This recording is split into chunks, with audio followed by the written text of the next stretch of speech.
ትናንት እንደነገርኳችሁ የአድዋ ላንድማርክ ፕሮጀክትን ለመስራት ከ1998 ዓመተ ምህረት ጀምሮ ጠንካራ እንቅስቃሴ ያደርግ ነበርና የተለያዩ እንቅስቃሴዎች ነበሩ ያንን ብራንድ ለማስረጽ ማለት ነው።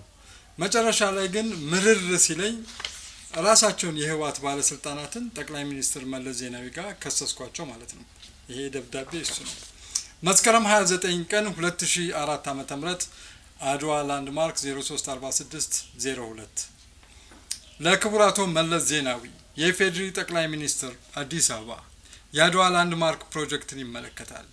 ክቡር ጠቅላይ ሚኒስትር፣ የአድዋ ላንድማርክ ፕሮጀክት በትግራይ ብሔራዊ ክልላዊ መንግስት ማዕከላዊ ዞን ገጠር አድዋ ወረዳ ውስጥ የሚገኘውን የአድዋ ጦር ሜዳ በዓለም አቀፍ ደረጃ ታዋቂ የቱሪስት መዳረሻ ለማድረግ ከመስከረም ወር 1998 ዓ.ም እስከ ጥር 2000 ዓ.ም ድረስ የክልሉ መንግስት ብቻ በሚያውቀው ሁኔታ ከጥር 2000 ዓ.ም ጀምሮ ደግሞ የኢትዮጵያ ሕዝብ በይፋ በሚያውቀው ሁኔታ አድዋ የሚል እያንዳንዱ ፊደል የ15 ሜትር ከፍታ ያለውና በብረት የሚሰራ በይዘቱ ከሆሊውድ ጋር የሚመሳሰል ባለ 7 ፊደል ፕሮጀክት ነበረ።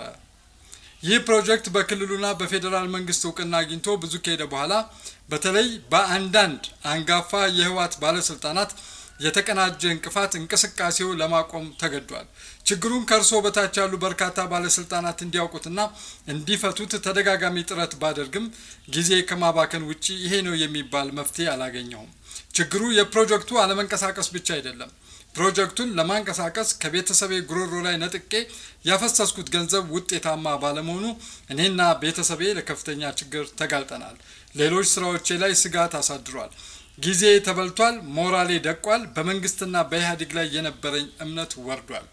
እርስዎ የሀገሪቱ ጠቅላይ ሚኒስትር ከመሆኑ በተጨማሪ የአካባቢው ተወላጅ የህወሓት ዋና ጸሐፊ የኢህአዴግ ሊቀመንበር በመሆኑ በአደባባይ ተባባሪ እየመሰሉ ውስጥ ለውስጥ ግን እንቅፋት በመፍጠር አላንቀሳቀስ ያሉኝን ጥገኞች አንደር ኮቴሽን ጥገኞች በተመለከተ ያለኝን ቅሬታ የሚያዳምጥ ሰው እንዲመድቡልኝ አሊያም ዝርዝር ሁኔታውን በጽሁፍ አቅርቤ ከተመለከቱልኝ በኋላ አስተማማኝ መፍትሄ የማገኝበትን ሁኔታ እንዲያመቻቹልኝ ስጠይቅ በታላቅ አክብሮት ነው።